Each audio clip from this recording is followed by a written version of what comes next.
Welcome guys my YouTube channel. जो भी मेरे इस यूट्यूब चैनल को देख रहे हैं सभी लोग सब्सक्राइब करें एंड बेल आइकन को प्रेस करें। आज मैं आपको फिर से लाइव हूँ और बताता हूँ थोड़ा टेंसों के बारे में। जैसे मैंने अपने पिछले वीडियो में बताए थे टेंस टेंस के प्रकार बताए थे। How many types of tense. Tense हमारे तीन प्रकार के होते हैं। कौन कौन से होते हैं? Present tense, past tense, future tense. तीनों का मैंने मतलब बताया था। प्रेजेंट टेंस का मतलब होता है वर्तमान काल जो हमारा अभी चल रहा है, और पास्ट टेंस का मतलब होता है भूतकाल जो हमारा निकल गया है, और फ्यूचर टेंस का मीन्स होता है भविष्य काल जो हमारा आएगा। अब मैं आपको इनके पार्ट्स बताने जा रहा हूं। Today I am going to tell about the parts of the tense.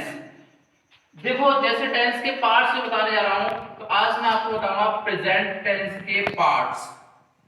Present की स्पेलिंग मैंने आपको बताई थी PRESENT, प्रेजेंट टेंस। आज मैं प्रेजेंट टेंस के पार्ट्स बताऊंगा। देखो, प्रत्येक के चार चार पार्ट्स होते हैं। पहला होता है हमारा इंडेफिनिट इंडेफिनिट टेंस। दूसरा होता है कंटिन्यूअस, CONTINUOUS।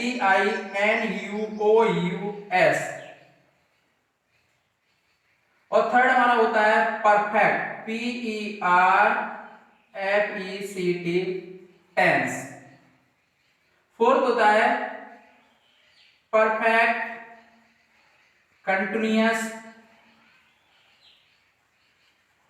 टेंस।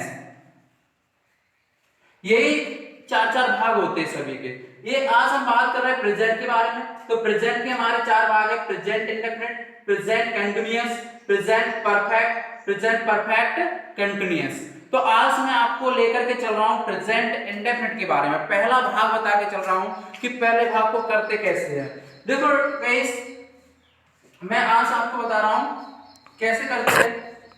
तो इसकी जो पहले पहचान होती है, देखो जब हम किसी से पहचान नहीं करेंगे तो हम कैसे किसी से बात कर पाएंगे, या किसी चीज को कैसे सॉल्व करेंगे जब तक हम उसके बारे में जानते नहीं। तो थोड़ा सा इसकी डेफिनेशन होती है।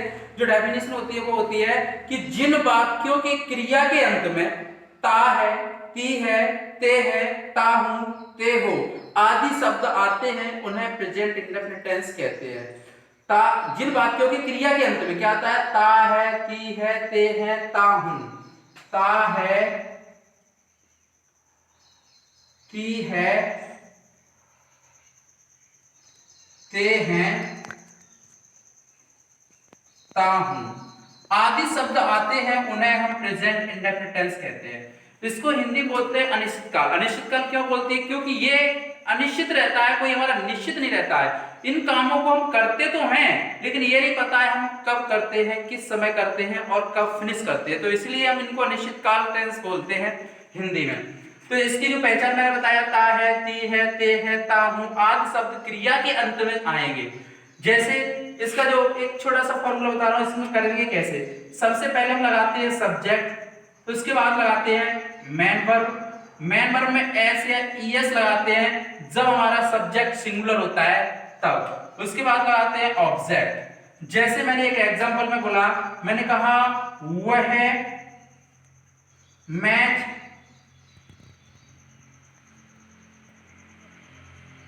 खेलता है। देखो डियर, पहले तो हम इस टेंस को पहचानेंगे। पहचाना कैसे जाएगा कि वह मैच खेलता है। खेलना हमारी वर्ब है, क्रिया है। क्रिया के अंत में क्या है? ता है। ता है आया है, तो हमारा कौन सा टेंस है? Present indefinite tense. इसको करेंगे कैसे? सबसे पहले हम सब्जेक्ट लगाएंगे। सब्जेक्ट क्या है? ही।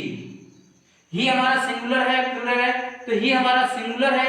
जैसे अगर कोई एक वहां पर खड़ा है तो हम कैसे बोलेंगे कि वह खड़ा है, यही तो बोलेंगे।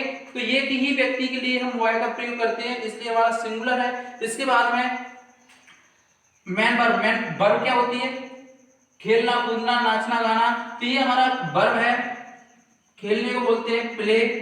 प्ले में हमारा एस यस लग जाएगा। जैसे मैंने आपको बताया था कि सिंगुलर के साथ में एस या यस लगाते हैं, तो इसमें हम एस लगा देंगे। अब ऑब्जेक्ट हमारा क्या खेलते हैं? मैच। इस तरह से अगर यही हमारा सेंटेंस होता कि वे स्कूल जाते हैं। तो जाना हमारे वर्ब है, इसके अंत में क्या आया, ते हैं।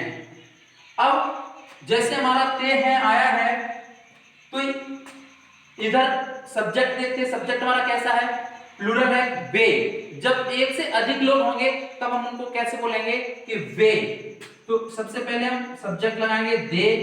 अगर सब्जेक्ट हमारा प्लूरल होता है उसके बाद मेन वर्ब लगाएंगे, मेन वर्ब क्या है, वो।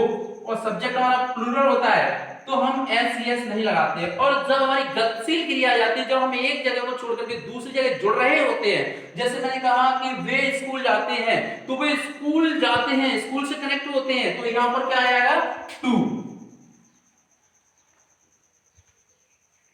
ये हमारे हो गए पॉजिटिव सेंटेंस, ये समझ में आया आपको। अब इसके आगे जैसे हम बात करते हैं नेगेटिव के बारे में।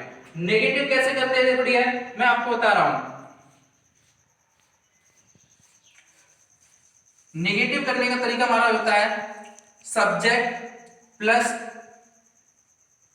Do not comma does not plus main verb plus observe. अब एस यस नहीं आएगा क्योंकि सिंगुलर के लिए हम यूज करेंगे डज नॉट और प्लूरल के लिए यूज करेंगे डू नॉट। जब हमारा सब्जेक्ट प्लूरल होता है तो डू नॉट यूज करेंगे और सिंगुलर होता है तो डज नॉट यूज करेंगे। जैसे मैंने कहा वह गाना नहीं गाता है, ता है बात वर्ब के अंत में आया है, ता है, सब्जेक्ट लगाएंगे ही, सिंगुलर है डज नॉट, इसके बाद में गान वर्ब लगाएंगे सिंग अ सॉन्ग। अगर यही हमारा प्लूरल सब्जेक्ट से होता, मैंने कहा हम खाना नहीं पकाते हैं,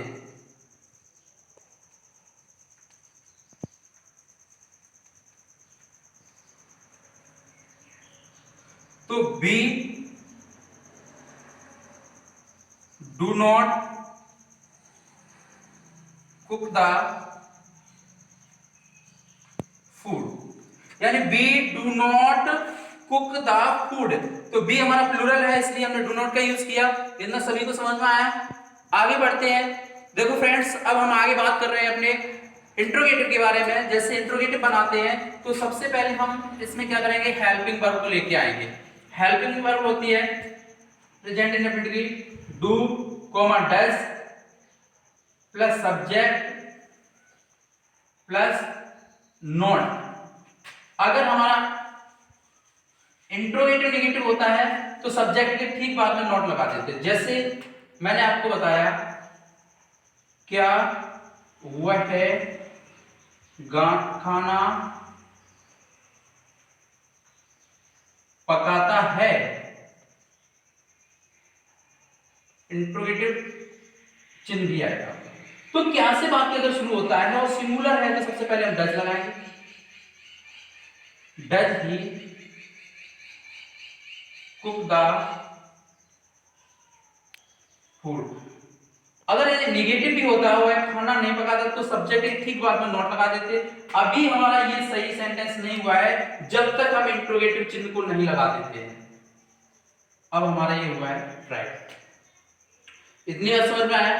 तो आज मैंने आपको बताया प्रेजेंट इंडेफिनिट टेंस के बारे में। तो सभी लोग इसको बनाएं, देखें और करने की कोशिश करें, अपनी दैनिक भाषा में लाएं।